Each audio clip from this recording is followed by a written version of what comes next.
The greatest football player of all time came to El Salvador to play against the national team at Cuscatlan Stadium. Here's what it was like to attend the game. I drove to the capital city of San Salvador, where I parked nearby and made my way to the stadium. The doors opened at 1, but the game began at 7. Prior to the match, there were a bunch of fun activities and games outside of the stadium that you could enjoy. They had an area with FIFA set up for anyone to play, a few interactive skill games, and more. One thing I couldn't believe was that they were giving out free beer as well. Pizza Hut workers were coming around and giving away free slices too.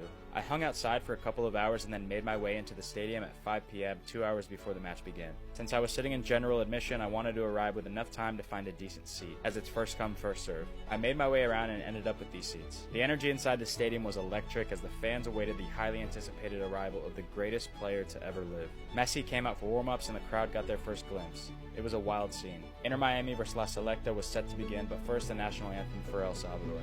The game kicked off and all eyes were on Lionel Messi. Every time he touched the ball, you'd hear a roar from the crowd. There was minimal action in my opinion, as there were not many shots on goal from either team. Messi was substituted out at halftime along with all of the other Inter Miami stars, and you could feel a change in energy in the stadium. Of course, most of the crowd stuck around and continued to cheer on the national team. Overall, the experience was incredible to be able to witness Messi play in front of a packed house at Cuscatlan Stadium. Following the game, you could find tons of street vendors selling jerseys and food, so I got me an El Salvador jersey and finished the night off with some good old Salvadoran street food. It was a 10 out of 10 experience.